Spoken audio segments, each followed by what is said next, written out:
Assalamualaikum warahmatullahi wabarakatuh. Innal hamdalillah nahmaduhu wa nasta'inuhu wa nastaghfiruh wa na'udzu billahi min shururi anfusina wa min sayyiati a'malina. Man yahdihillahu fala mudilla lahu wa man yudlil fala hadiya lahu. أشهد أن لا إله إلا الله وحده لا شريك له وأشهد أن محمدا عبده ورسوله لا نبي بعده. اللهم صل وسلم على سيدنا محمد وعلى آله وأصحابه ومن تبع سنته وجماعته من يومنا هذا إلى يوم النهضة. أما بعد، علماءنا الكرام وحبائبنا الأفاضل وزعماءنا الأعزاء serta para alim, para ulama yang kami muliakan, wa nafsu bidzikri yang mulia Gus Islah Bahrawi yang saat ini sedang dalam perjalanan menuju ke ruang aula ini,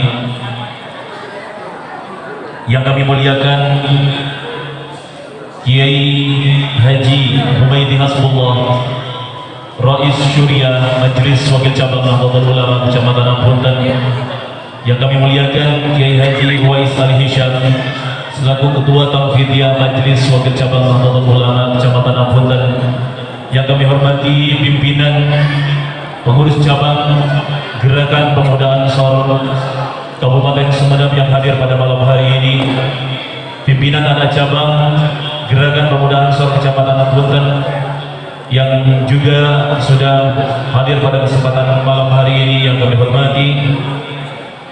Tak lupa seluruh kader Gerakan Pemuda Ansor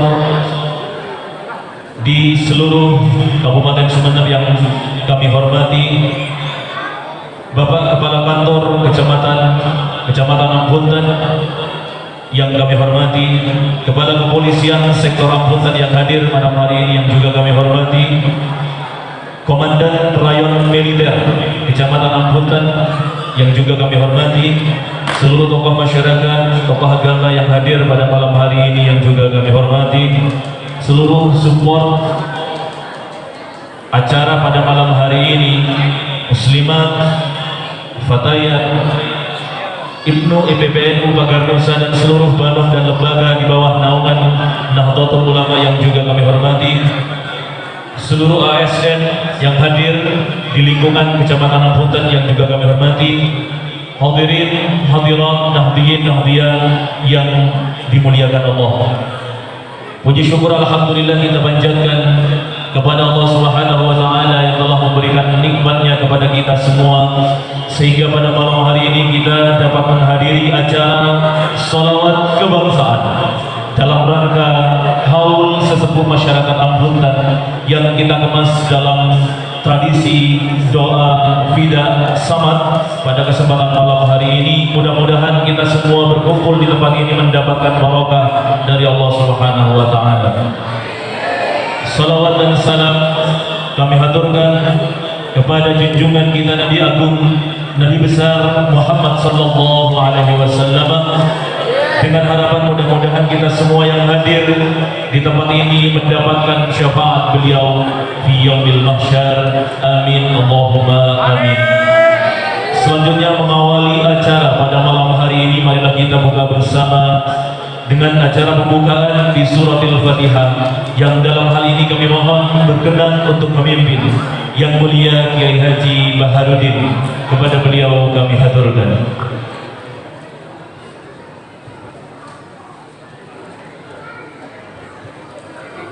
Assalamualaikum warahmatullahi wabarakatuh.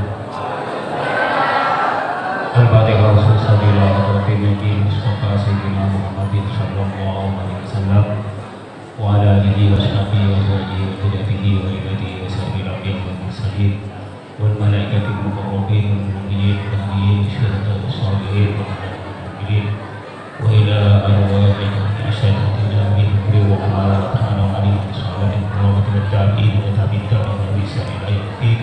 Subhanallah wa ulama wa syidin subhanallah wa kulli waliyin wa waliyin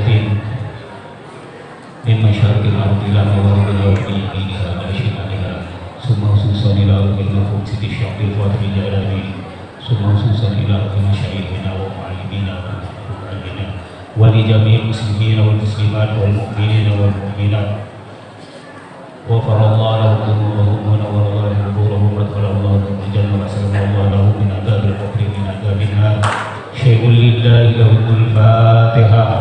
أعوذ بالله من الشيطان الرجيم بسم الله الرحمن الرحيم الحمد لله رب العالمين الرحمن الرحيم مالك يوم الدين إياك نعبد وإياك نستعين اهدنا الصراط المستقيم صراط الذين أنعمت عليهم غير المغضوب عليهم ولا الضالين. والسلام عليكم ورحمة الله وبركاته.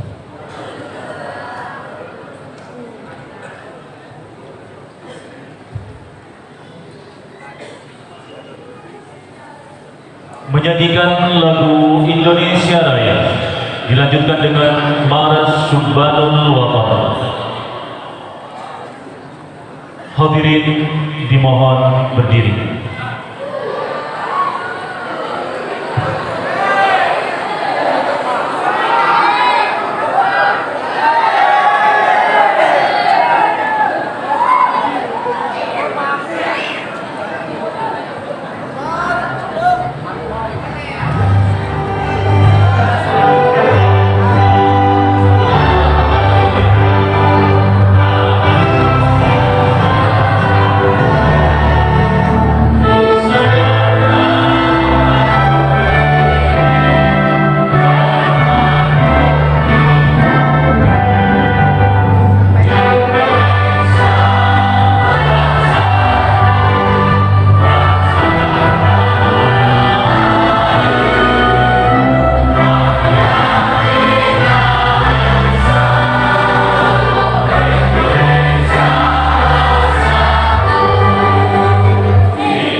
dalam hal ini akan dipimpin oleh Yang Mulia Habib Zainal Abidin.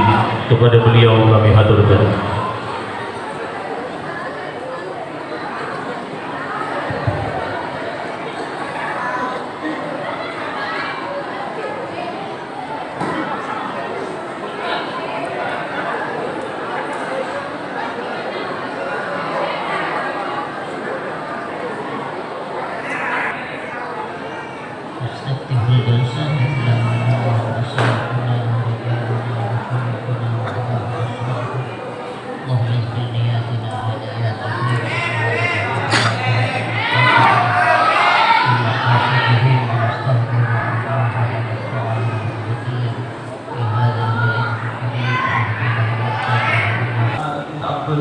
وإلى إسلام وإلى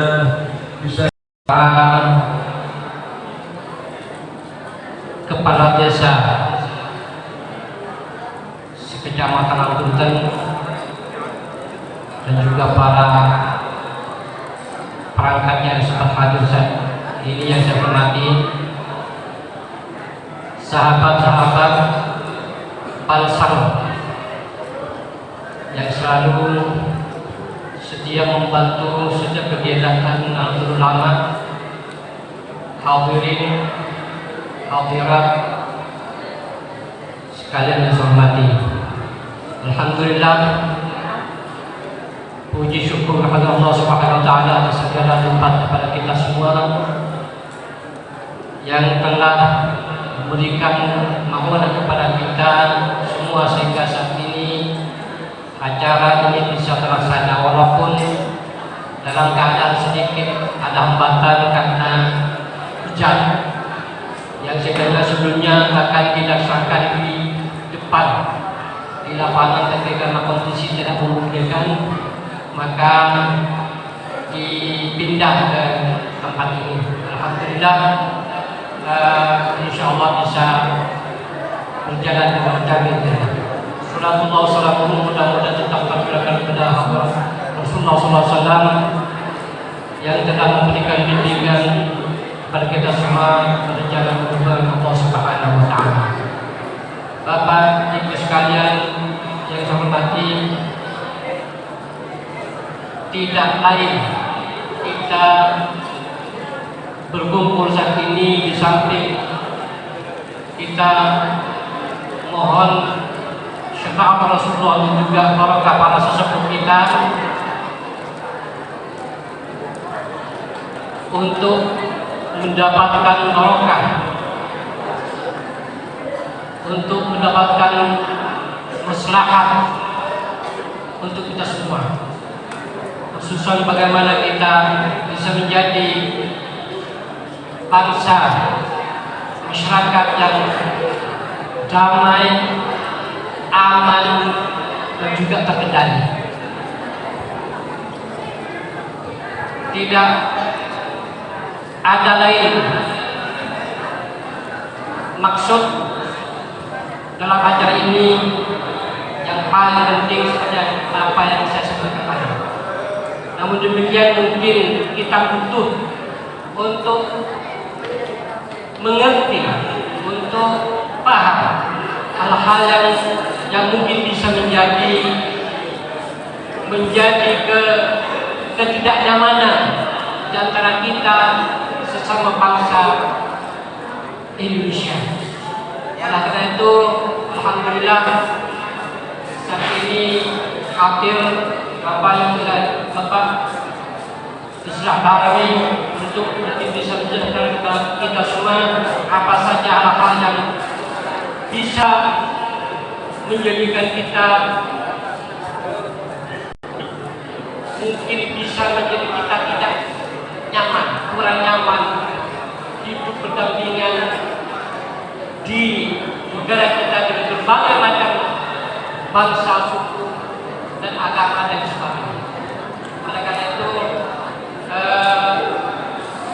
penting kita untuk memperhatikan, memahami hal-hal yang penting untuk kita pahami bersama. Terakhir, kami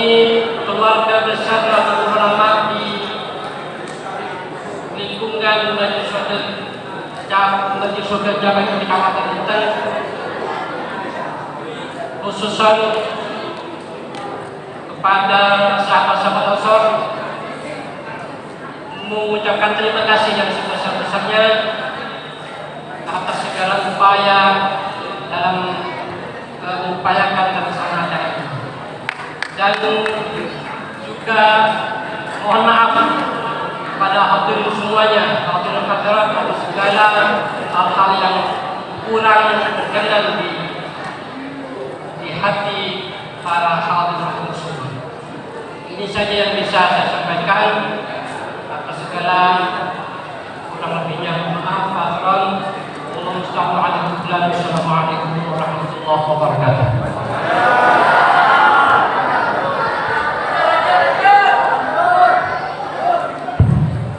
Terima kasih.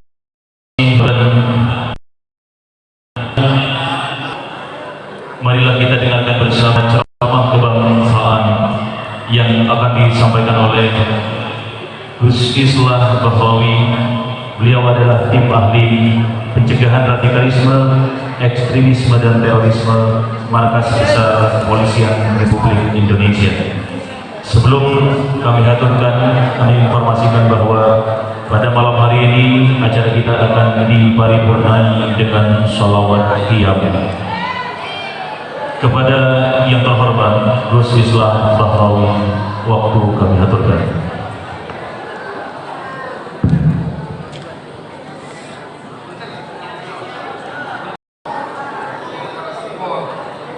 Bismillahirrahmanirrahim. Assalamualaikum warahmatullahi taala wabarakatuh. Allahumma shalli ala sayyidina Muhammad wa ala ali sayyidina wa maulana Muhammad. Sebenarnya kaulah amal jakin de para alim, para ulama, para sepuh, para masyaikh, para habaib, para asatid, dan sebenarnya kaulah amal jakin dari Koramil dan Ramil.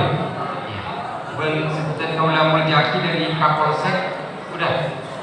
Oh iya, Kapolsek ben sebenarnya masyarakat sawas tantretan sebenarnya majelis kak tok seorang nikah penanggut malam jadi tak partai lancar soalnya pada tanya jawab juga jadi perkenalan kita pula Islah Bahrawi dan pula menigus bulan ini menigus estona cuma sering ya bagus dan pula titik tak moron dan pula ni kan beni peternak yai ni beni anak yai mbak dan pula segi yai menapi apa dan pula ni kan beni yai orang biasa mbak dan pula ni kan santena Sayyidina Khalil generasi terakhir Situng Kamar sarang Kiai As'ad Samsul Arifin Sukoharjo. Nah ini kan situng kotak ya, situng kamar, betul monduk neng saya pernah kolil. Nah dan bulan ini monduk neng saya pernah kolil kurang lebih kalau tahun belum 6 kantos belum sana. SMA dan bulan Bengkalan, lahir neng Bengkalan, raja neng Bengkalan, SMA Bengkalan, kuliah neng Jakarta, anak jutaki kuliah neng Amerika. Nah ini kan semakin dan bulan jadi tenaga ahli pencegahan radikalisme, ekstremisme, terorisme di Detasemen Khusus 88 Anti Teror Mabes Polri. Nah, kan. Nah, ini kan SAINA dan gula menjadikan dan gula terbalik. Banyak orang yang belajar agama Islam ini ke Timur Tengah. Saya belajarnya ke Amerika, terbalik. Tapi apakah saya belajarnya itu Islam Amerika? Tidak. Tetap keilmuan Islam, ilmunya tetap Ahlus Sunnah wal Jamaah. Karena guru saya ini adalah guru yang berbasiskan Ahlus Sunnah wal Jamaah, murid dari Ibnu Bayyah Mauritania. Jadi jangan kebetulan raga-raga kuliah dengan lulusan Amerika dan itu dunia liberal. Bulan nak dia tulen, maka itu kuliah dari bulan ini kan hijau, dengan seorang nikah dengan tenaga, nikah gila dan bulan gula kuba dengan keborang. siang pada tentang petang, makin pada dengan bunten, nikah karen tenaga. Dan mulai nikah estona baru datang umroh, nginep semalam di Jakarta langsung berangkat ke Madura di bandara dan putih nikah dengan non-stop. Nah, gula cerita sekoni beringin menceritakan sedikit yang saya rasakan perubahan di Arab Saudi. Dan gula haji nikah pertama tahun sangat petok. Gula nikah kedua, umur saya kedua. Melakukan haji tahun 97, nikah ke Saudi pertama. Kemudian saya melakukan umroh 2009 dan saya melakukan kunjungan sekali lagi ke Arab Saudi tahun 2015. Terakhir beri. Dari perjalanan saya ke Arab Saudi, saya rasakan berbagai perubahan dari waktu ke waktu. Saudi ini kan makin egresah. Terjadi perubahan yang luar biasa, terjadi kebebasan dan reformasi yang luar biasa yang dicanangkan oleh Pangeran Muhammad bin Salman. Nah, ini kan kesimpulan saya dari berbagai perjalanan saya ini ternyata adalah bahwa orang-orang penganut Wahabi di Indonesia hari ini pasti sedang kebingungan. Karena orang Wahabi di Indonesia ini makin lebih Wahabi dari Saudi. Makin nih, lebih Saudi dari Saudi. Orang Saudi makin terodetnya angkat orang NU di Indonesia. Bebas. Lo bingung kelaban perbedaan. Mulai cincin terakhir 2015 Aroko ini kan itu waktu sarang polisi. Mamlu aja, haram aja, itu waktu. Makin ini kan udah Aroko yang mandi kan biasa, yang penting sarang polisi. Artinya apa? Orang Saudi sudah tidak gelisah oleh tafsir orang lain. Bahkan ini katanya kita orang Wahabi seperti itu. Kemerdekaan Saudi sekarang diubah harinya. Detik kemerdekaan Saudi saya sebut dengan founding day. Nikah dulu mengacu kepada pertemuan keluarga Ibnu Saud dengan Muhammad bin Abdul Wahab. Jimin, makin Eobe ke tahun 1927 ketika keluarga Ibnu Saud ingin memerdekakan diri dari Kekaisaran Ottoman. Artinya apa?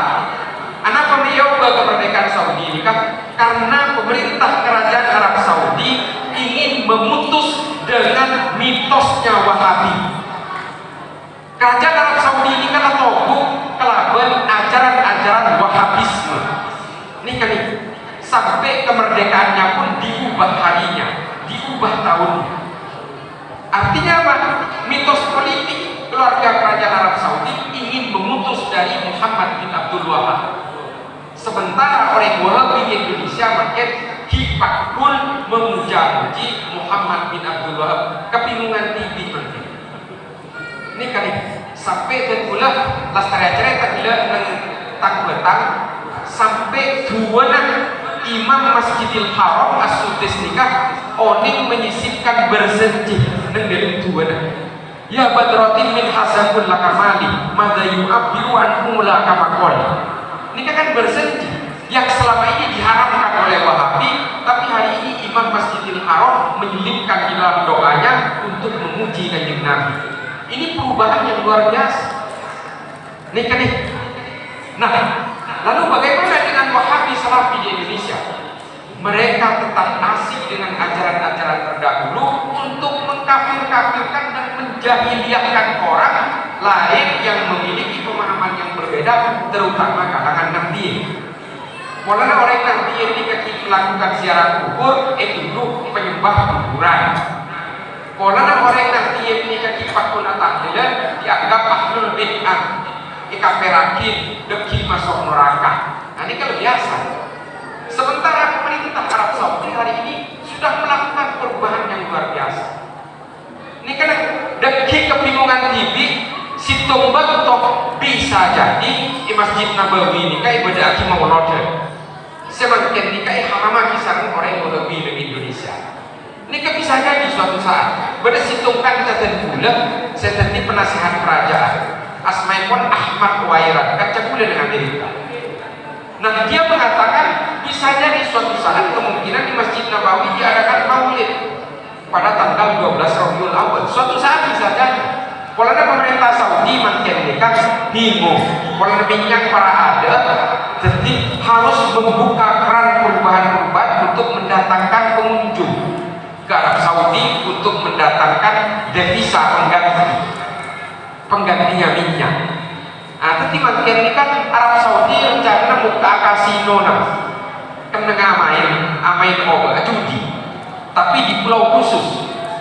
Tapi ini kan terserah, ini kan kebijakan pemerintah kerajaan Arab Saudi, ini kan urus saya gini toh. Sementara Indonesia saus kasino ini kan tak dibuka. Cuma pemerintah Arab Saudi ingin membuka khusus turis dari Israel.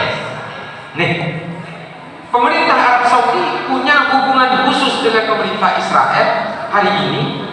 Bari dan mulai nikah nyeper de Jeddah, nyeper de Dubai, nyeper de Muscat de Oman. Nikah mangket nikah turis Israel nikah badan Dubai, badan Oman termasuk nikah datang de Jeddah. Mangket jadi umat Islam di Indonesia pada nikah. Nikah.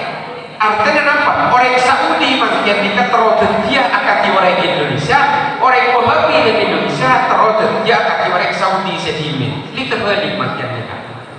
Nah, ini yang kemudian harus menjadi pelajaran bagi kita bahwa dengan beragama kita tidak boleh melakukan klaim-klaim kebenaran sepihak dan melemparkan kesalahan kepada yang lain. Ini kata artinya ragam tafsir agama kemudian kita menganggap bahwa kebenaran hanya milik saya, orang yang berbeda dengan saya maka berhak dikafir-kafirkan. Makin ini kan orang yang Wahabi sebenarnya Indonesia kan makin kan selalu melakukan klaim kebenaran. Nah ini kan dan pula teramai model pada panjenengan sengaja dan pula lo peduli silahkan orang-orang menggunakan paham-paham tafsirnya untuk digunakan dalam kehidupan beragamanya, silahkan.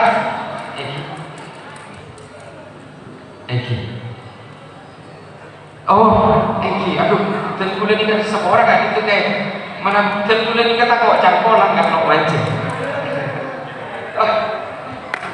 Seorang sebenarnya. Seorang. Ini kata kok suul adab ke para sekolah ini. Nah ini kan anak pada mulai nikah peduli. Mengapa saya terlalu peduli kepada ajaran Wahabi Salafi yang semakin berkembang di Indonesia? Apakah saya gelisah oleh ajaran mereka? Punten. Nikah hak mereka. Sepanjang mereka tidak mengkafir-kafirkan orang Nahdien tidak apa-apa, silahkan. Seperti masalah nikah, kelompok Wahabi ini selalu melakukan klaim-klaim kebenaran dan menuduh orang yang berbeda dengan dia penganut ajaran jahiliyah. Sampai aswaja nikah Ahlussunnah wal Jamaah nikah pelesetaki jadi aliran sesat warisan jahiliyah. Nikah kulina orang Wahabi. Lalu mengapa saya kemudian merasa peduli dengan untuk melawan gerakan Wahabisme ini? Nikah kula paling ada panjenengan. Kula nikah alaku nang Densus 88 jadi tenaga ahli. Jadi urusan teroris nikah kula cek paham. Teroris nikah lestari kepajuan sarang dan kula. Jadi menabi pada teroris kibu ditangkap nikah salah satu semeriksa dan kula untuk mengetahui isi kepalanya seperti apa. Saya berikan data. Mulai tahun 2000 kantos mangken 2003 ekor teroris saya tangkap sarang Densus nikah jumlahnya 2100 ekor kantos mangken mulai dari tahun 2000 nikah jumlahnya 2100 ekor 6 dari 2100 ekor nikah 4 saya tangkap nikah benih orang Wahabi 4 saya sebut dengan kelompok Hussein Hasni. Pasal Hussein Hasni anggota FPI nikah 4 benih Wahabi benih cuma anggota FPI karena dia merakit bom di Condet dan Bekasi ditangkap sarang Densus niat meletup beberapa titik lokasi di Jakarta ditangkap. Senomor 5 nikah Fernando orang Katolik meletu bom Sumarekon Mall Serpong. Mall saya meletu untuk memeras pemilik mall dengan Bitcoin. Ini orang Katolik. Saya nomor 6 nikah asmaipun Johnson dan Siagia. Nikah penganut ideologi kiri anarko sindikalisme. Orang Kristen. 6 nih sebenarnya wahab. Karena 21 selekor positif Wahabi Salafi. Kudu tanggung jawab terhadap data ini.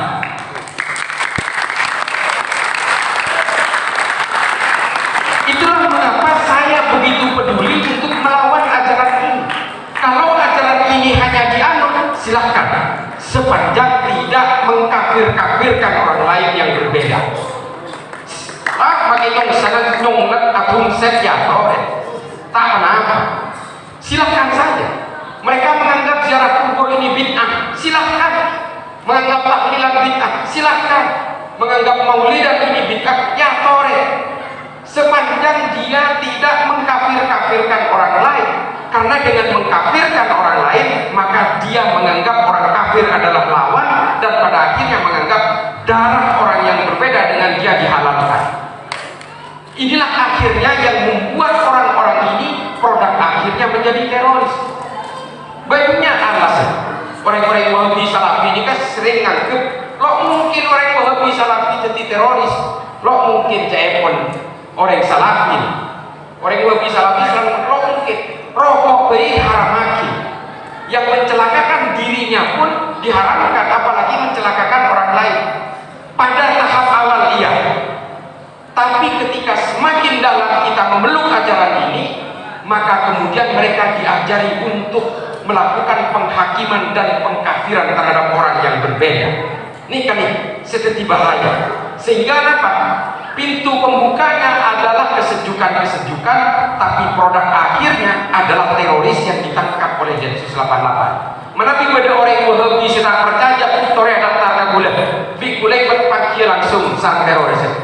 Empon lah mudah putih sarang teroris. Menapi tak percaya. Gula tanggung jawab terhadap data ini. Semua termasuk saya tangkap langsung menep Muhammad Asari ya.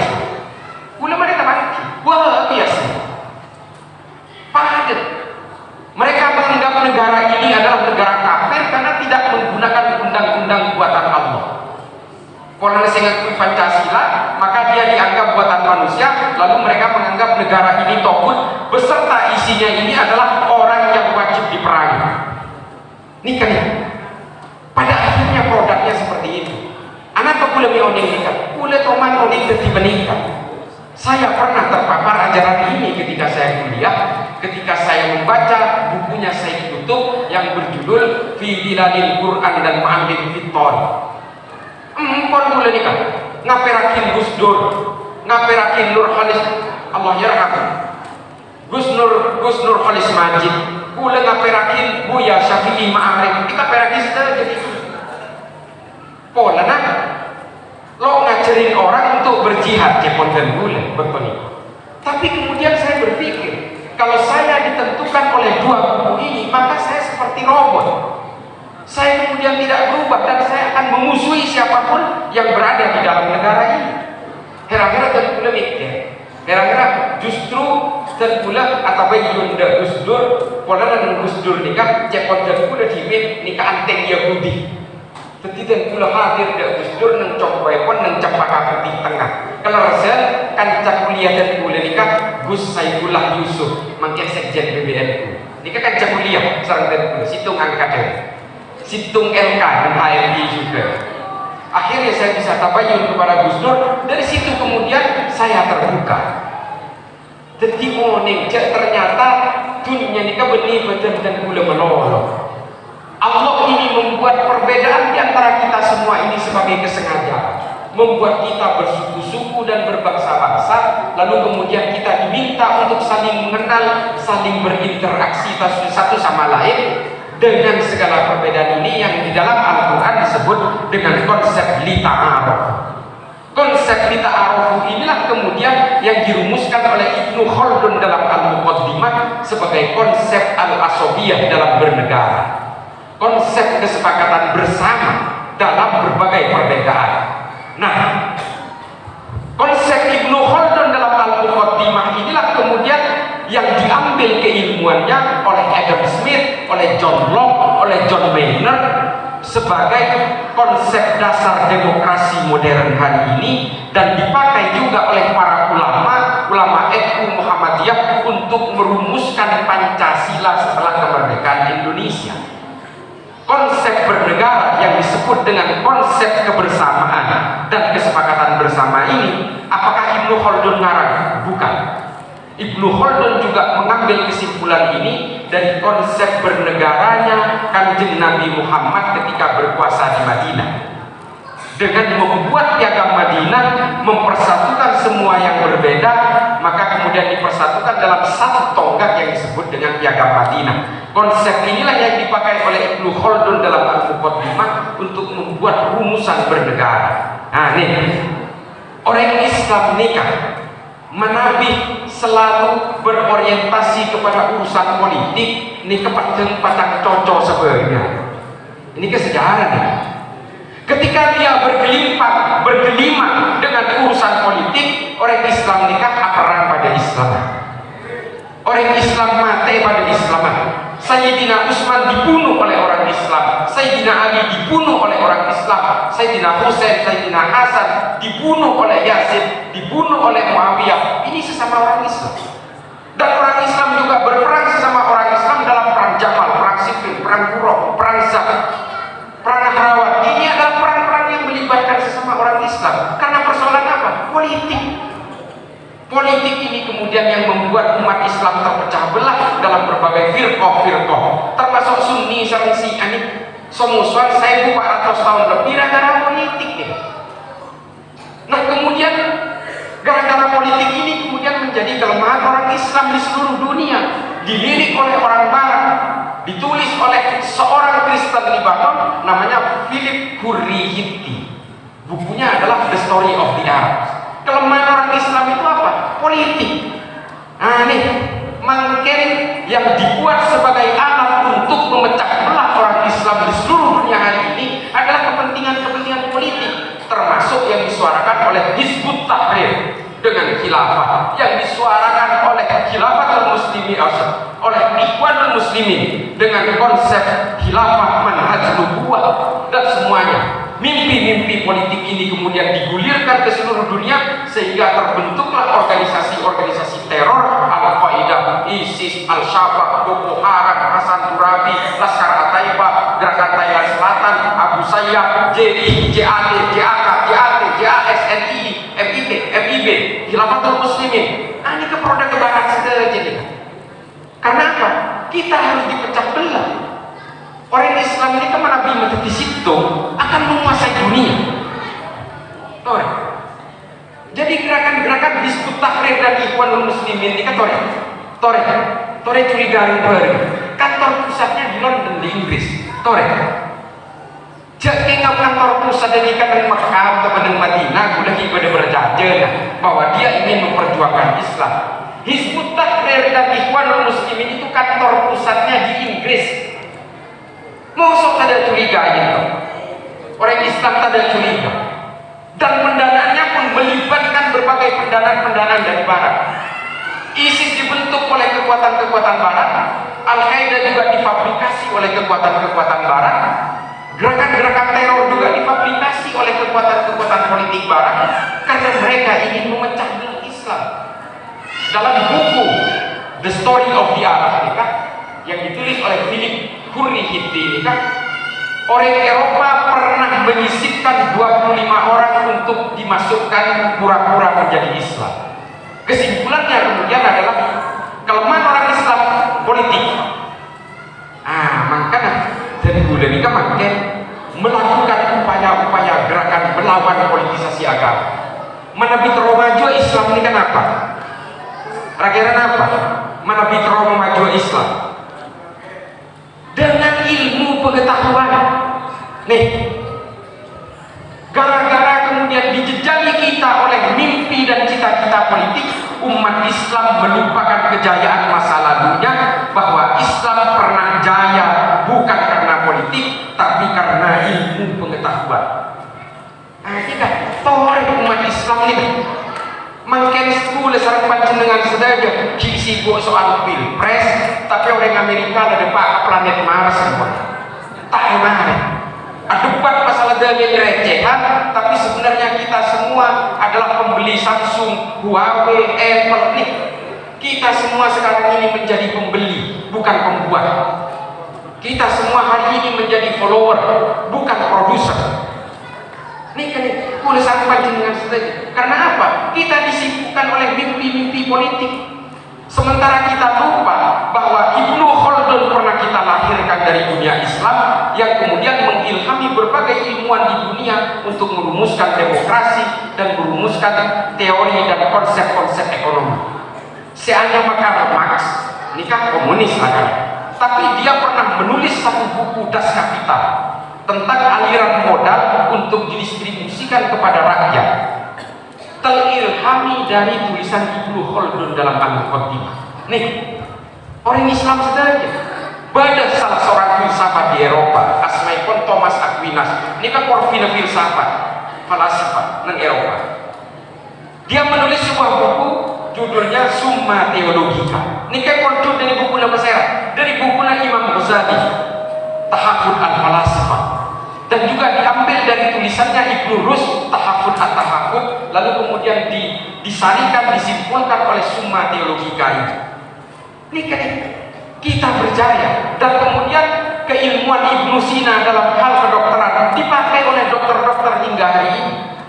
Ibnu Sina merumuskan tentang anatomi tubuh manusia, bagaimana manusia makan, bagaimana makanan itu kemudian dikunyah. Setelah dikunyah kemudian dicerna oleh alat pencerna, lalu kemudian dikeluarkan melalui feses. Ini adalah teori dasar kedokteran yang dibuat oleh Ibnu Sina dan dipakai oleh kedokteran hingga hari ini. Ini kediri Islam tentang ordo, klasifikasi tumbuhan yang kemudian menjadi dasar ilmu biologi.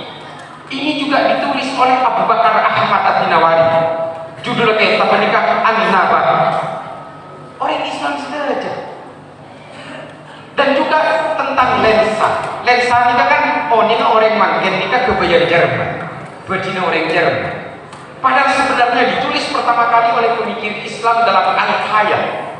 Kemudian dibawa ke Jerman, lalu diwujudkan menjadi bentuk fisik sehingga tercipta lensa ini. Ini semua dari orang Islam semua. Kita semua pernah berjaya secara ilmu pengetahuan, sehingga akhirnya apa? Umat Islam menjadi kontributor utama untuk peradaban manusia. Termasuk nih matematika. Panjenengan mana binulis angka? Nikah kan mesti berangkat nol. Manabi atau setebon kan berangkat nol. Panjenengan nol nih yang menciptakan angka nol dalam matematika. Orang Islam, aspepon al-Khawarizmi, algoritma nikah cepon regin Inggris, eston nikah cepon dari asmaipon al-Khawarizmi, algoritma.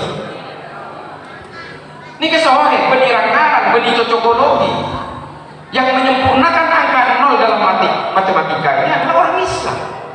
Nah, ini semua kita lupakan semua, dan hari ini kita sibuk berpolitik. Dan ketika kita sibuk berpolitik, kita akhirnya saling mencaci maki sesama orang Islam. Dan yang dilahirkan siapa? Osama bin Laden, Abu Bakar al-Baghdadi, Ayman al-Zawahiri, Abu Bakar Ba'asir, Oman Abdurrahman. Ini yang dilahirkan hari ini. Kita tidak lagi melahirkan Ibnu Sina, Al-Kindi, Al-Farabi, Ibnu Rus, Imam Ghazali, Tabrizi, Rumi, Ibnu Khaldun. Kita tidak lagi melahirkan ilmuwan-ilmuwan luar biasa.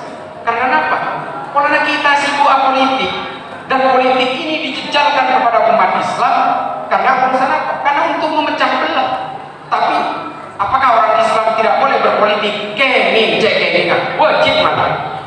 Cepon besar Imam Ghazali dalam Ihya Ulumuddin. Islam dan politik itu saudara kembar. Orang Islam harus berpolitik untuk mengawal supaya ruang-ruang politik ini tetap dalam koridor maqasidus syariah. Harus. Tapi jangan gunakan dalil-dalil dan agama sebagai kuda tunggangan politik. Tak oleh. Ini kan makin nih cepong kampret ini kan produk ini. Kadrun pasar RT ini ke produknya ini. Heran-heran apa? Pemilu dah loba tapi semusuhan dibakut. Pada sarang Sunni sarang Syiah. Pada Kalau kemudian gara-gara politik permusuhannya jadi apa? Oleh apa? Semusuhnya yang erestuin ini doen sarang pengiran. Mari kita lawan politisasi agama. Kalau kita ingin memajukan agama Islam, mari kita kembangkan ilmu pengetahuan, buat anak-anak kita secerdas mungkin, sepintar mungkin. Jangan cegah untuk mencari ilmu, kembangkan semua. Terutama dari kalangan perempuan, mereka kula sempat apa kineng luyok, kira-kira sekitar 15 tahun saya bongkor. Sarang salah seorang profesor ahli fikih perempuan satu-satunya di dunia. Asmaipun Profesor Dr. Azizatul Ibri. Nah, nih, dia sangat menginginkan ada satu ahli, banyak sekali ahli fikih perempuan dari kalangan perempuan yang terlibat dalam basul-basul masail.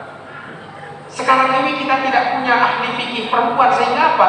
Perempuan hanya menerima produk-produk fikih dari kalangan laki-laki yang diputuskan oleh kalangan laki-laki yang dibuat oleh pemerintahan laki-laki, sehingga perempuan hanya menerima begitu saja. Nah nih, torek sekeduan putra bini dorong untuk menjadi ahli fikih perempuan, karena tetireng bini atau tetireng laki ini kan bukan kehendak kita, ini kehendak pangeran, kehendaknya Allah Ta'ala. Jadi dalam konsep beragama semua punya hak yang sama. Menapi urusan aurat, nikah aturan agama harus tutup, setuju. Tapi dalam hak untuk bersosial, hak berekonomi, hak berpolitik, ini perempuan juga punya hak yang sama, terutama dalam hak berketuhanan. Karena setireng bini atau setireng laki ini kan bukan kehendak kita, ini kehendaknya Allah. Sehingga dalam hak berketuhanan ada yang bini keluarga kelas 2 dari Islam, ada. Dalam konsep berketuhanan semua memiliki hak yang sama. Arti mari kita lahirkan ahli-ahli fikih perempuan supaya kalangan perempuan ini punya keberjayaan fikih sesuai dengan perspektif gendernya. Nah ini kan nih, toreki de bapak-bapak, ibu-ibu sekeduan potret dorong untuk menjadi ahli fikih. Kemudian yang paling terakhir mungkin saya ingin sampaikan bahwa satu abad NU kemarin mengeluarkan sebuah resolusi yang disebut dengan fikih peradaban. Nah ini mengundang kontroversi. Kontroversinya dari kan, mengapa merujuknya kepada piagam PBB? Nah ini kayak serang somo-somo NU ini kayak serang. Padahal dasar dari setiap fikih itu harusnya Quran dan hadis. Tapi mengapa salah satu piagam PBB tahun 1945, UN Right Declaration for Human Rights, itu menjadi salah satu rujukan dari fikih ini? Pertimbangannya adalah begini, karena saya juga ikut terlibat dalam fikih peradaban kemarin di Surabaya. Pertimbangannya adalah ketika resolusi PBB tahun 1945 ini dibuat, tidak ada orang yang berani mengatakan intoleran, tidak ada orang yang berani mengatakan radikal, tidak ada. Setelah keluar resolusi PBB tahun 1945, manusia, orang di bumi lalu berteriak, kita harus menolak intoleransi, kita harus menolak radikalisme. Setelah ada deklarasi ini, itulah mengapa kemudian NU memutuskan ini harus juga menjadi rujukan secara konstitusi syariah. Apakah ini bisa dibenarkan secara syariah? Karena bagaimanapun kalau kita mengacu kepada konsep Nabi ketika menguasai Madinah, mengapa Nabi kemudian membuat satu piagam Madinah untuk mengikat semua orang yang berbeda? Karena kita memang harus bersatu dalam kemanusiaan. Ini kan ini pertimbangannya. Itulah mengapa dua orang profesor, satunya orang Yahudi, satu orang Skotlandia, menulis tentang sejarah Nabi. Asmaipun Maxim Robinson, ini kan orang Yahudi. Yang kedua adalah William Montgomery Watt. Dia mengatakan bahwa Nabi ini orang paling cerdas pada zamannya karena dia berhasil menyatukan banyak orang yang berbeda, mendamaikan suku Aus dan suku Khazraj, mendamaikan orang Kristen dan orang Yahudi di Madinah, dan mendamaikan pendatang dan penduduk pribumi di Madinah yang kemudian kita kenal dengan kaum Ansor dan kaum Muhajirin. Nah ini kemudian diikat oleh Kanjeng Nabi menjadi satu ikatan bersama dalam piagam Madinah itu. Nah piagam PBB kurang lebih sama influennya, sama pengaruhnya terhadap manusia di bumi, sehingga kemudian manusia di bumi ini setelah deklarasi PBB kemudian paham tentang hak asasi kemanusiaan dan sebagainya. Di Perang Dunia Pertama, Perang Dunia Kedua, orang ini kan enteng memerangi bangsa yang lain, saling bantai sama yang lain, lalu kemudian setelah keluar deklarasi ini membuat peradaban baru yang disebut dengan Novus Ordo Seclorum. Ini saya sebut dengan tatanan dunia baru tentang penghargaan terhadap hak asasi manusia. Nah, ini kepertimbangan NU, kenapa deklarasi PBB dijadikan sebagai satu rujukan tanpa harus mengkhianati maqasidus syariah. Nah, tapi kenapa cuma khilafah yang diterangkan di dalam resolusi? Karena mimpi politik yang bernama khilafah inilah yang memecah belah umat Islam di seluruh dunia hari ini, yang kemudian melahirkan gerakan-gerakan kekerasan, aksi-aksi radikal, aksi-aksi ekstrim, aksi-aksi teror. Karena kemudian mimpi-mimpi politik khilafah inilah yang kemudian membentuk firqah-firqah baru di dalam Islam. Tujuannya mungkin sama, ingin menegakkan khilafah, Hizbut Tahrir dan Ikhwanul Muslimin. Tapi kalau khilafah tegak yang bisa percaya, mereka yang akan saling berperang satu sama lain. Akati Taliban di Afghanistan. Makin nikah Taliban nikah menguasai Afghanistan. Nah, kedua musuh, kedua Asmaikon Aliansi Utara dan ISIS Khurasan pada Islam ini. Nah, ini kemudian yang membuat pertimbangan bagi NU bahwa mimpi khilafah ini harus dibuang jauh-jauh, karena dengan mimpi khilafah, mimpi politik ini kita mudah terjebak dalam geopolitik global yang dibuat oleh negara-negara adidaya. Ini kayak itu nih kan, makin ini para milu nih lawan lagi. Ini pasti ada kepentingan operasi intelijen, entah dari Amerika, entah dari Rusia, entah dari Inggris, negara-negara persemakmuran. Ini semua ikut bermain. Supaya apa? Boleh sampai penjenengan sudah jadi pakai pada NU bisa saling musuh. Maka kenapa? Dukungan capresnya berbeda. Ini kan hanya gara-gara orientasi politik, meskipun agamanya sama, tafsirnya sama, bisa saling ngaperagi. Ini kata kan, neng makasan isu menang seorang pada tahlilan, pada maulidan, pada ziarah kubur, pada menghormati habaib, tapi hanya gara-gara perbedaan orientasi politik bisa saling serang, saling bermusuhan dan saling mengkafirkan. Gara-gara situng NU, situng FPI. Ini kesemua korban-korban politik. Jatuh akhir nih kan, seorang. Tori, jangan mau kita itu terjebak dalam berbagai strategi orang barat yang hanya ingin memecah belah kita. Mana NU ini ketumbang, empon Indonesia ini ketumbang. Tumbang. Empon nih kan. Ini kan saya ada buka ini kan Phil Caruso, seorang Tillman Scholar dari Harvard University. Mengapa NU itu menjadi penting bagi Indonesia? Karena NU ini adalah perekat dari semua perbedaan di Indonesia, termasuk perekat dengan Muhammadiyah. Nah, mengapa kemudian NU ini menjadi penting? Karena NU ini diajari oleh para ulama NU untuk tidak pernah gelisah oleh perbedaan. Ini kan Debuna Caruso. Dan orang NU tidak dididik untuk sibuk menghitung dosa orang lain. Ini kan dan orang NU tidak pernah diajari untuk mengkafir-kafirkan orang yang berbeda. Ini kan. Dan kemudian yang keempat adalah mengapa NU ini menjadi penting. Secara track record NU tidak pernah mengkhianati Indonesia sedikit pun. Wahabi semeletu bom dari tahun 2000 bukan pas 2009 di Wahabi sebenarnya. Bom JW Marriott, bom kedutaan Filipina, bom Ritz-Carlton, bom Bali 1, bom Bali 2, bom Tentena, bom Malam Natal, bom Kampung Melayu, bom Sarina. Ini kesedaja produk Wahabi dari tahun 2000 bukan pas 2009. NII Kartosuwiryo memberontak di Jawa Barat, Andi Aziz memberontak di Makassar, Kartu Zakar memberontak di Kalimantan Selatan. NU Toman ketika memberontak, tak Toman.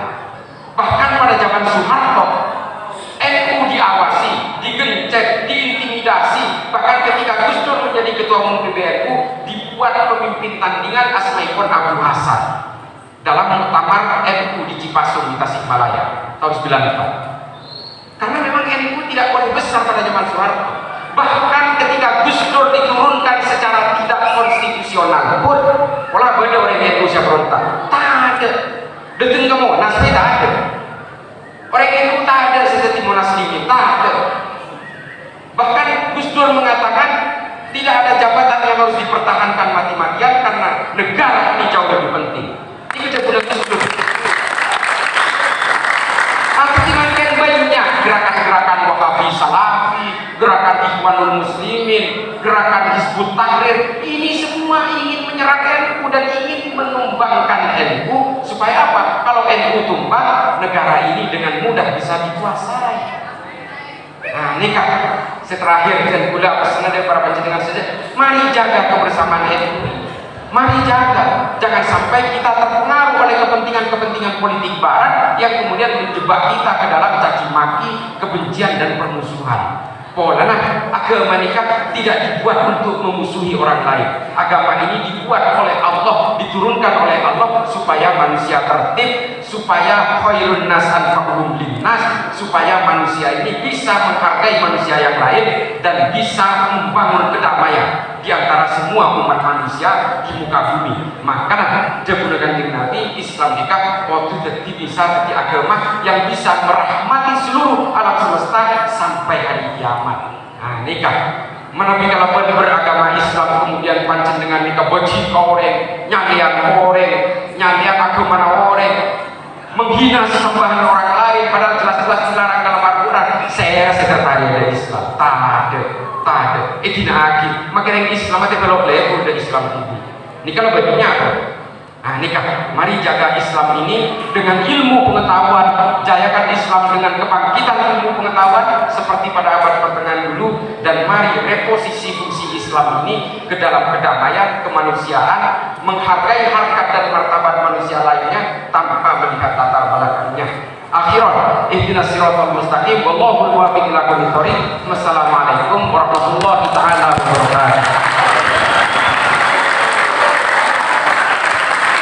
Baik, terima kasih kami sampaikan. Sebelum dilanjut, kami akan membuka satu sesi pertanyaan. Barangkali di ruangan ini akan menanyakan sesuatu yang berhubungan dengan apa yang disampaikan oleh Cak Islah Bahrawi barusan. Ngereng, yang berdasi kasokan.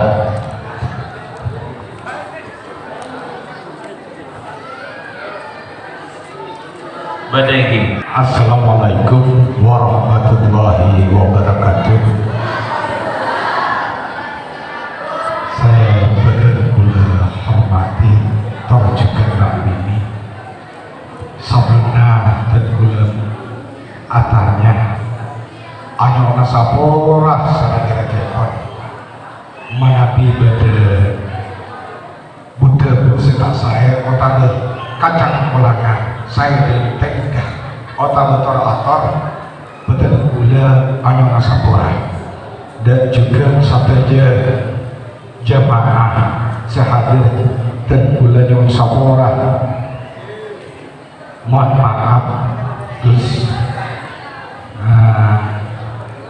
dalam konteks yang dijelaskan panjenengan terkait dengan apa yang disampaikan, cuman saya berpikir mulai dari dulu yang terkait dengan terorisme. Apakah terorisme ini serta berasal dari orang muslim yang karena konteksnya teroris selalu diwacanakan oleh bersumber dari orang yang beragama Islam. Mungkin cuma itu yang saya tanya. Sekian, terima kasih. Wassalamualaikum warahmatullahi wabarakatuh.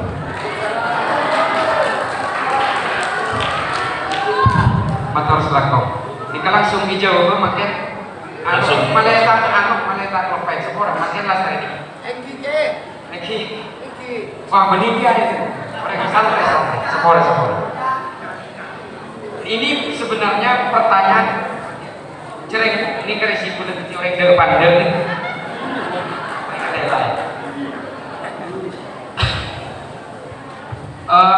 Ini sebenarnya pertanyaan yang paling sering saya temukan dimanapun. Bahkan ketika saya mengisi di banyak negara, bukan hanya di Indonesia, terutama di Malaysia sama Singapura.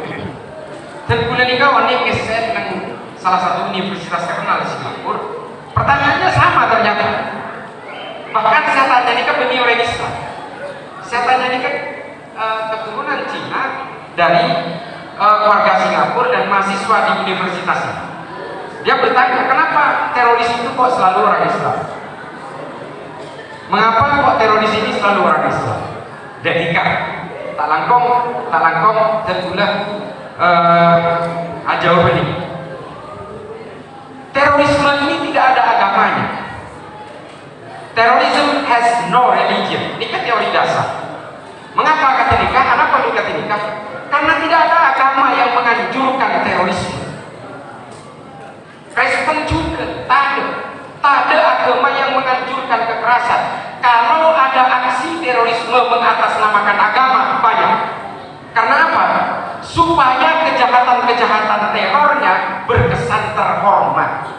Kejahatan apapun yang mengatasnamakan agama akan berkesan terhormat. Nah, Pak Saros nih kan, nipu menapi atas nama agama terhormat. Matain orang itu terhormat. Merkosa orang pun terhormat, rampok terhormat. Banyak nih Pak, teroris ini merampok CIMB Niaga di Medan. Dan dia menganggap ini halal dirampok karena ini adalah ghanimah. Ini adalah milik negara kafir, maka saya boleh merampok itu dan dihalalkan oleh Allah. Ini kata perampok. Dia merasa itu direstui oleh Allah untuk melakukan perampokan. Dan kalau atas nama agama, semuanya berkesan terhormat. Itulah mengapa terorisme ini banyak yang menunggangi agama. Apakah hanya orang Islam? Tidak. Teroris di India agamanya Hindu. Teroris yang diuber-uber oleh pasukan anti teror India ini agamanya Hindu. Teroris yang ada di Myanmar agamanya Buddha. Sebang-sebang orang Rohingya nih, yang membakar perkampungan Rohingya dan yang membunuh orang-orang Muslim Rohingya, ini terorisnya apa? Agamanya Buddha. Kelompoknya Asim Wiratu namanya. Teroris di India ini apakah beragama Islam? Beragama Hindu. Nama kelompoknya Sikh Sena, Hindutva, dan Bharatiya Janata garis keras. Nah, ini kesimpulannya adalah apa? Kelompok-kelompok teroris ini akan menunggangi agama di satu negara dengan pemeluk terbesar di negara itu. Jika di India, karena pemeluk terbesarnya Hindu, yang ditunggangi agama Hindu. Kalau di Indonesia, karena pemeluk terbesar agama di Indonesia ini adalah Islam, yang ditunggangi Islam. Kenapa? Dia ingin mendapatkan dukungan populasi sebanyak-banyak. Apakah kelompok teror ini tujuannya? Politik, Pak. Mereka ingin menegakkan daulah khilafah Islamiyah. Ini justru yang menjadi korban dari propaganda orang-orang Barat, terjejali oleh kepentingan politik bahwa kalau ingin menjayakan agama Islam harus menggunakan jalur-jalur politik. Sehingga akhirnya apa? Membuat firqah-firqah kekerasan di dalam Islam mengatasnamakan Islam. Teroris di Spanyol agamanya apa? Katolik, namanya kelompok Baske. Teroris di Jerman agamanya apa? Protestan, Pak, namanya kelompok Baader-Meinhof. Teroris di Amerika agamanya apa? Agamanya Kristen, Pak, kelompok evangelis yang namanya Ku Klux Klan. Teroris di Kolombia apa agamanya? Katolik, Pak, namanya FARC. Jadi kelompok teroris ini memang menunggangi agama dengan pemeluk terbesar di negara ini. Kenapa? Dia ingin mendapatkan dukungan dari kita-kita. Jadi pertanyaan seperti ini jawabannya kan gitu. Pertanyaan orang Indonesia sama dengan pertanyaan orang di India. Mengapa yang diuber-uber pasukan anti teror India ini beragama Hindu? Kan begitu. Mengapa yang diuber-uber di Indonesia ini oleh pasukan Densus ini kenapa orang Islam? Dan juga di Myanmar orang akan bertanya kenapa yang diuber-uber hanya orang Buddha? Kan begitu. Karena memang polanya seperti itu. Nah, tapi mengapa kemudian Abu Sayyaf ini di Filipina itu kemudian beragama Islam juga, padahal minoritas? Nah, dikulai terangkan. Kalau pemeluk agama dengan kelompok minoritas ini bukan terorisme, ini separatis. Abu Sayyaf itu ingin memerdekakan diri dari Filipina. Thailand Selatan, Islamnya minoritas, mereka ingin memerdekakan diri dari Thailand. Orang Tamil ingin memerdekakan diri dari Sri Lanka karena dominasinya adalah suku Sinhala. Nah, ini kemudian kalau kelompok minoritas dia sudah tidak peduli agama, dia hanya peduli ingin memerdekakan diri. Apakah kemudian kelompok separatis di India beragama Islam ada? Ada. Kelompok separatis Jammu, kelompok separatis Kashmir. Di Rusia ada kelompok separatis Chechnya. Ini kan minoritas Islam, tapi mengapa dia tetap ingin memberontak? Karena mereka ingin memerdekakan diri. Apakah ada orang Kristen minoritas ingin memerdekakan diri? Banyak di Sudan. Kelompok Kristen yang minoritas, tapi akhirnya berhasil memerdekakan diri menjadi Sudan Selatan. Nah ini kan, kalau dia mayoritas, dia memang akan ditunggangi oleh teroris. Kalau minoritas, dia akan ditunggangi oleh kelompok separatis. Itu saja rumusnya.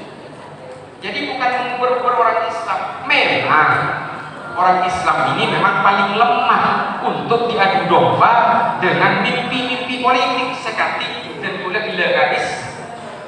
Apakah kita harus menyalahkan orang Barat? Jangan. Kita harus menyalahkan diri kita sendiri karena kita mudah diadu domba oleh mimpi-mimpi politik. Makanya mulai hari ini kita harus suarakan, kalau ingin menjayakan Islam, jayakan lewat ilmu pengetahuan, jangan lewat politik. Kita tidak punya sejarah gemilang dalam politik. Kita jeblok dalam politik. Politik Islam menguasai Eropa selama 600 tahun. Pada akhirnya apa? Tumbang-tumbang juga. Tidak menyisakan satu keimanan pun di Andalusia. Toh, semua masjid dirubah menjadi gereja. Istana Khalifah kemudian dikonversi menjadi museum. Kalau sekarang ini di Eropa ada orang Islam, itu pendatang atau pengungsi.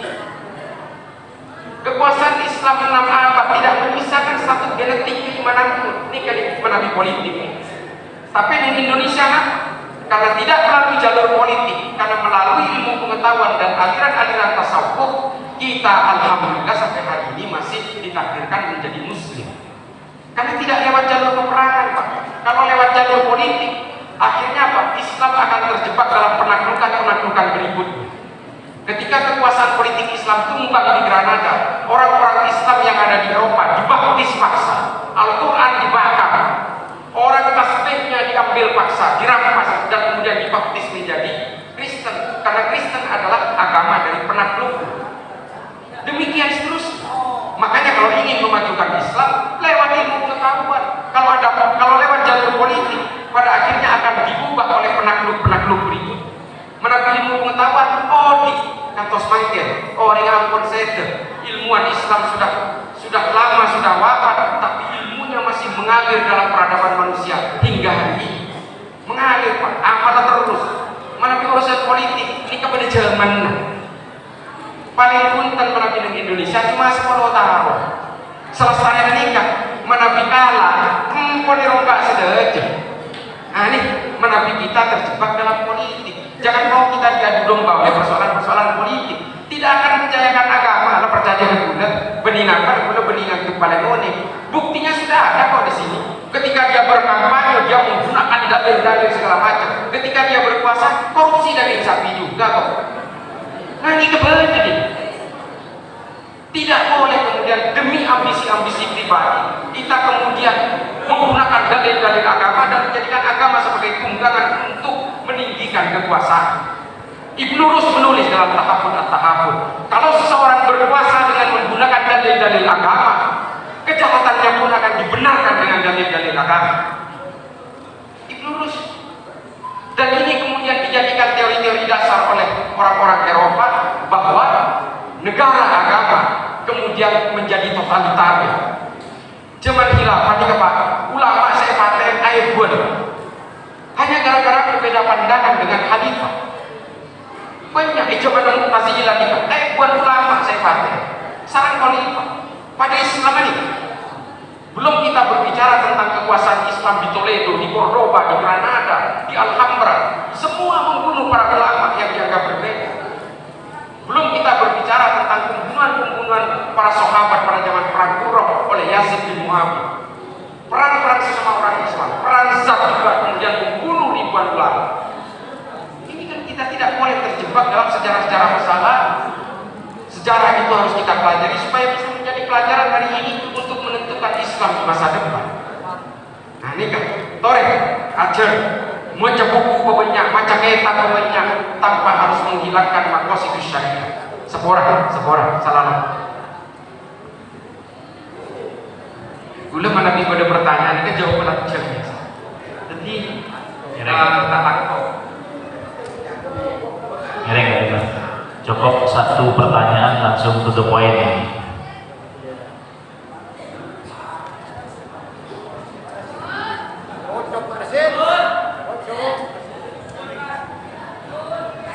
Allahumma shalli ala sayyidina wa maulana Muhammad. Assalamualaikum warahmatullahi wabarakatuh. Waalaikumsalam. Mohon maaf dari masyayikh juga para habaib, hadirin sekalian. Mohon maaf tak Islam. Kami ingin bertanya, saya ingin bertanya. Tadi sudah dipaparkan bahwa teroris yang tertangkap di Indonesia itu lebih dari 2.000 jumlahnya. Hanya segelintir orang yang lain paham.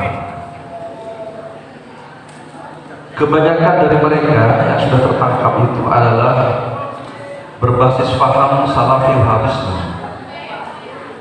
di Indonesia. Tapi mengapa kemudian Wahabi dan Salafi ini terus semakin subur berkembang di pelosok Nusantara? Terbukti bahwa sekarang eksis di media sosial, radio Roja dan seterusnya itu sangat berkembang di Indonesia.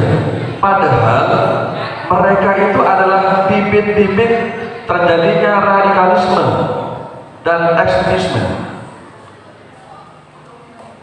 Sedangkan mereka tentu seolah-olah berlindung dan bahkan barangkali dilindungi di Indonesia. Kenapa? Ya karena tadi sangat berkembang. Sementara, mohon maaf, kalau boleh kami bandingkan, di tahun 2021 kalau tidak keliru, FPI, Front Pembela Islam, yang bertujuan semata untuk berjuang dalam kerangka amar ma'ruf nahi munkar. Kemudian mereka banyak bergerak di bidang sosial ketika terjadi musibah yang bersifat alamiah. Serta merta di tahun itu diubarkan organisasinya dan bahkan sekarang nyaris tidak lagi berkembang. Bahkan kalau berkembang pun akan diancam oleh pemerintah. Mohon penjelasannya. Terima kasih. Wassalamualaikum warahmatullahi wabarakatuh.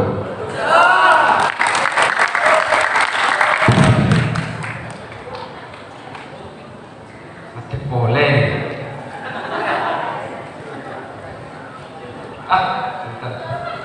Sikul itu teori gaya panda ini. Sekarang terima kasih Pak Rasid. Begini Pak Rasid, ini memang menjadi pertanyaan dari banyak orang juga sama. Salah satu yang menjadi penyebab dari hal seperti ini adalah kita penganut demokrasi yang utuh. Kita jangan lupa itu, bahwa satu-satunya negara yang menganut demokrasi paling utuh pertama di dunia itu adalah Indonesia. Apa bukti? Ini kan itu.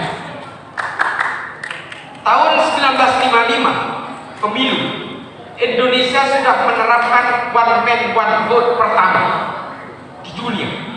Satu suara, satu coblosan. Per orang nyoblos hitung suara.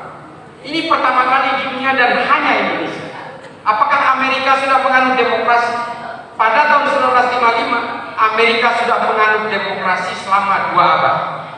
Tapi apakah dia sudah demokratis? Belum. Orang-orang kulit hitam yang menjadi budak pada akhir Perang Dunia Kedua itu belum bisa nyoblos pada saat itu. Pada pemilu tahun 1968 baru Amerika memperlakukan one man one vote. Indonesia itu pertama. Nah, terus kemudian demokrasi inilah kemudian yang menjadi dasar negara kita, mulai dari Orde Lama, Orde Baru, sampai masa reformasi hari ini, yang kemudian mengubah berbagai undang-undang dari zaman Orde Lama, Orde Baru dengan undang-undang baru yang lebih demokratis.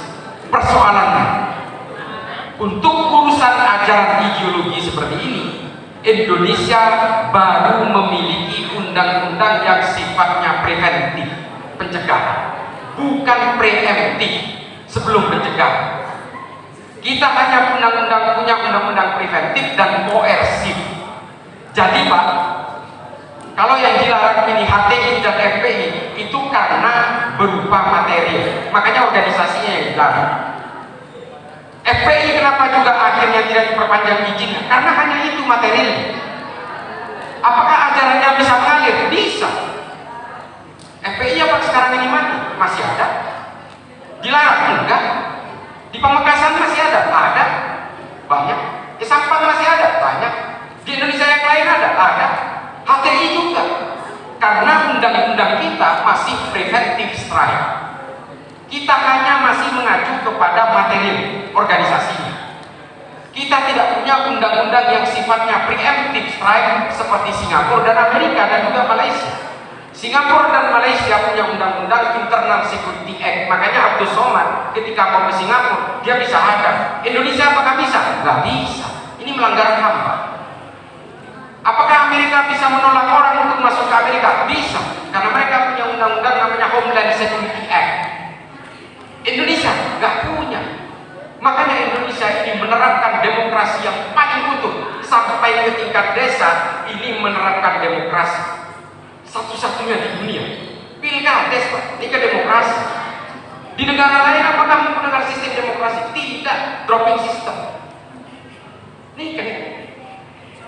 Dan inilah menurut saya hebatnya Indonesia. Apakah demokrasi ini sistem yang terbaik? Belum tentu. 200 tahun ke depan demokrasi sudah dianggap tidak layak lagi dan akan diganti oleh generasi berikutnya. Demikian juga khilafah. Khilafah mungkin paling cocok pada abad pertengahan, setelah itu dianggap tidak cocok, kemudian diganti oleh demokrasi. Demokrasi hari ini 200 tahun ke depan generasi berikutnya juga akan mengganti kalau sudah dianggap tidak up to date lagi. Sistem politik itu mengikuti alur linier dari peradaban manusia. Nah, Indonesia hari ini menerapkan demokrasi yang utuh. Apakah FPI dilarang? Organisasinya, Pak. Apakah HTI dilarang? Organisasinya. Ajarannya apakah tidak bisa dilarang? Tidak bisa. Yang kita harapkan kemudian adalah perang pemikiran. Inilah konsep demokrasi. Itulah mengapa pada zaman ketika Kanjeng Nabi menguasai Madinah, Nabi hanya bisa mengeluarkan pernyataan bahwa orang yang menolak perang ini orang munafik. Apakah Nabi melakukan pemenggalan terhadap mereka atau melakukan penghukuman? Enggak juga. Konsep-konsep demokrasi yang seperti ini menghargai kebebasan orang ini juga diterapkan oleh Kanjeng Nabi. Ketika ada orang melawan terhadap Madinah, diperangi oleh Nabi. Ketika ada orang menyerang terhadap Madinah, diperangi. Inilah kemudian yang menjadi konsep bela tanah air. Makanya saya sering mengatakan dalam perang Uhud itu ada orang Yahudi yang menjadi korban, namanya Mukhayyid. Inilah bukti bahwa ini adalah perang membela tanah air, bukan membela agama. Itulah mengapa Nabi Muhammad mewajibkan perang kepada siapapun, tidak peduli apapun agamanya. Orang Kristen menolak untuk ikut perang, dikatakan oleh Nabi, kamu jangan tiru orang-orang Kristen dan orang Yahudi yang munafik itu, karena mereka menolak untuk ikut berperang. Padahal ini adalah perang membela tanah air, bukan membela agama. Akhirnya Mukhayyid berangkat, meskipun perang Uhud terjadi pada hari Sabtu. Pada hari Sabat orang Yahudi itu tidak boleh keluar rumah, tapi dia memaksa. Apa kata Mukhayyid? Saya harus menghormati Nabi. Selama ini Rasulullah itu melindungi kita untuk hidup nyaman di Madinah. Maka ketika negara ini diserang oleh orang-orang kafir Quraisy, saya harus membantu Nabi. Dia memaksa keluar meskipun ditahan oleh istrinya. Lalu kemudian dia gugur di perang Uhud. Sahabat kemudian bingung. Ya Rasulullah, ini mau diapain? Dia syuhada, tapi dia tidak beragama Islam. Kita harus memakamkan seperti apa ini? Lalu Rasulullah menjawab, jangan bingung, serahkan kepada keluarganya. Biarlah keluarganya yang memakamkan sesuai dengan keyakinannya. Urusan urusan dia akan masuk surga atau masuk neraka, biarlah Allah yang akan memutuskan. Ini kejebunan Kanjeng Nabi. Lalu keluarlah hadis yang sangat terkenal yang dianggap sahih yang mengatakan mukhairik adalah sebaik-baiknya orang Yahudi. Ini kan hadis. Nah, inilah peran membela tanah air ini wajib. Maka Hadratus Syekh Hasyim Asy'ari pada zaman penjajah juga mewajibkan kita untuk membela tanah air. Konsep membela tanah air di dalam Islam inilah kemudian yang mengilhami konsep patriotisme dari pemikiran Eropa yang dikenal dengan Verfassungspatriotismus. Dari range Islam saja terilhami dari siapa? Dari tulisan Abu Bakar Ahmad Al-Bidawari dalam Al-Mujalah Sawajahirul Ilmi. Komplit Pak Islam juga. Sampai urusan bela negara ini kan benar. Nah, pasal sebenarnya dan Islam mengalami kejayaan ketika ilmu pengetahuan itu betul-betul menjadi kontribusi terhadap peradaban manusia. Panjenengan FPI, ya keren. Tapi jangan terjebak ke dalam urusan politik lalu kemudian menjelek-jelekan ulama itu. Senku, dan juga jangan menjelek-jelekan para habaib, jangan. Tidak boleh. Jangan saling menjelekkan sesama orang Islam apalagi amaliyah dan kebudiannya sama. Jangan terjebak di situ. Ini semua adalah jebakan-jebakan dari geopolitik global, shifting power strategy game. Kita ini menjadi mainan-mainan politik. Orang Barat itu menjadikan mainan politik di Timur Tengah, bergeser ke Asia Selatan. Hari ini di Asia Pasifik, Indonesia tidak boleh menjadi negara yang maju, karena kalau Indonesia menjadi negara maju, negara-negara sekitar binaan Barat ini akan tenggelam semua. Makanya kemudian ada KKP Papua menyelundup senjata dari Papua Nugini. Papua Nugini ini negara persemakmuran Inggris, Pak. Yang mendukung kelompok KKP Papua di PBB siapa? Vanuatu, persemakmuran Inggris, Pak. Benny Wenda dilindungi siapa? Dilindungi Inggris, Pak. Veronica Goman dilindungi siapa? Australia, Pak. Semua negara persemakmuran. Kita ini hari ini dikeroyok. Jangan sibuk berperang sesama kita. Musuh kita ada di luar sana. Jangan hanya karena gara-gara politik, kalah dalam pilihan politik, lalu membenci Pak Jokowi sejadi-jadinya. Bagaimanapun itu pemimpin kita. Pula beni orang Pak Jokowi beni, pakai pula ala pada polisi beni. Cuma memang ini adalah harus betul-betul kita dukung bersama. Bagaimanapun ini negara kita. Panjenengan di lo komandan negara-negara konflik. Pula lagi bagian Pak, masuk ke masjid kita harus ditolak. Saya di Somalia masuk ke masjid pun saya ini takut masjid. Kenapa? Kalau saya masuk ke masjid pemerintah, saya takut diserang oleh pemberontak Al-Shabaab. Kalau saya masuk ke masjidnya Al-Shabaab, saya takut diserang oleh tentara pemerintah. Demikian juga di Suriah, di Rokok, di Al-Hol, semua begitu. Indonesia ini kurang apa? Masjid buka 24 jam. Kula bari Saudi ke masuk ada masjid jin. Kalau nak kula jimin, waktu haji, maktab dan kula ni kayak sab dengan masjid jin. Termasuk masjid jin, kunci Pak, kalau sangat mana. Di Indonesia apa masjid ni kayak buka pada kunci. Ini loh kebebasan-kebebasan seperti ini kurang apa negara kita? Lalu dibilang umat Islam ditindas di Indonesia, tindas apa? Cereng sampai ke mulana dan mulana pasar, kelas, kita tahu lagi. Itu orang yang pemerintah, sidang isbat dan sebagainya. Orang yang ke haji dikoordinir, orang yang umroh dikoordinir, disubsidi. Ini kan pagi ini kocak orang Islam tertindas, sementara umat Islam tinggi mencaci maki orang lain dengan leluasa. Ini kan di Saudi, bulu kayak ngapain awal dong? Bulu bakal di Saudi ini kata pagi sarang kepala kepolisian, Kapolres Mekah, si kayak gitu Kapolres Mekah, Sultan. Gula kan, dari menurut Eger Muhammad bin Salman, aku tahu kalau lihat dulu, kalau nak berkarya era-era kebablasan, kebebasannya. Orang aja lo harus wajib hijab cuma ngakui kodong, kita lain hukum, boleh masuk masjid. Kalau suka, tapi jangan. Ini kita foto, kenapa kita foto? Takut pak, takut tangkap. Indonesia itu makin, boleh. Disebarkan lewat media sosial mencaci maki siapapun. Kurang bebas apa kita? Nah inilah demokrasi. Orang-orang yang membenci demokrasi itu akhirnya apa? Menikmati kebebasan demokrasi. Orang-orang yang mengharamkan demokrasi menikmati kedermawanan demokrasi. Ikhwanul Muslimin hidup di negara demokratis, Hizbut Tahrir hidup di mana? Di negara-negara demokratis. Kelompok-kelompok yang mengharamkan demokrasi hari ini justru menikmati berselancar di ombak-ombak demokrasi dengan segala kemudahan-kemudahannya. Ketika ada orang mengeluarkan defamasi, fitnah, dan kemudian mencaci maki, mengagitasi, ditangkap, mengkriminalisasi ulama, ini yang didengungkan. Mungkin urusan tuduhan ketidakadilan terhadap pemerintah ini mulai benianya. Kanjeng Nabi SAW Zulhuwaisirah dituduh tidak adil. Ini narasi yang sama yang dibangun. Ketika orang ingin merebut kekuasaan dan iri terhadap kekuasaan, dia akan menuduh kekuasaan itu tidak adil.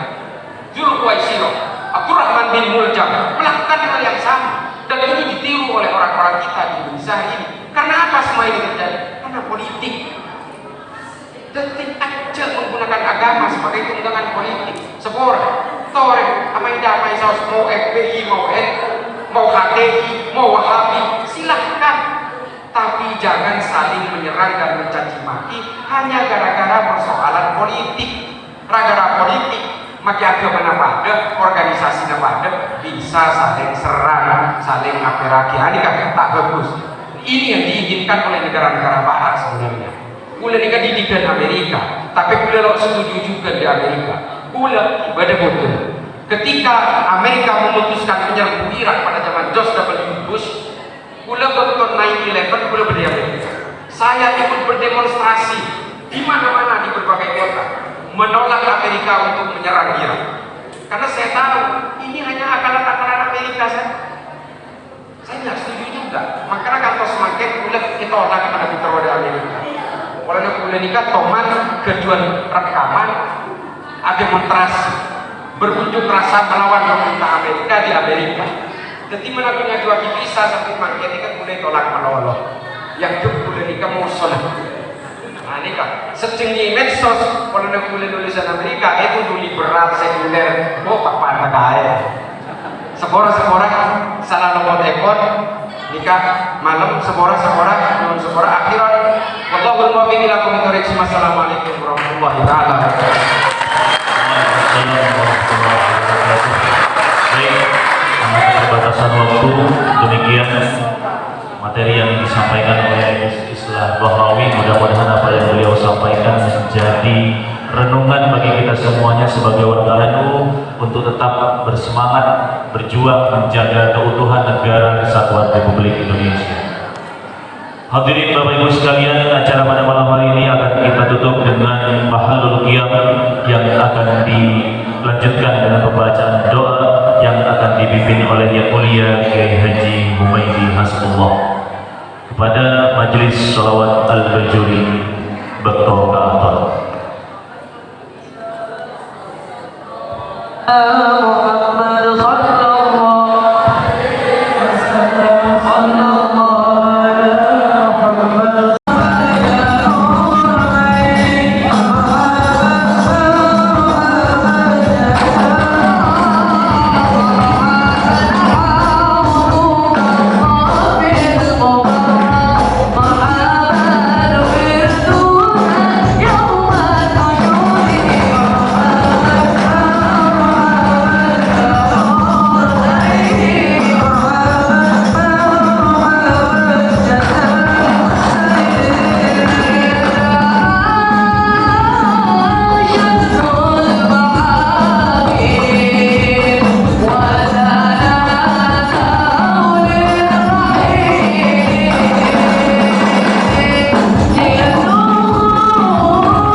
سيدنا محمد وعلى آله وصحبه وسلم وأرنا له فيه وجهه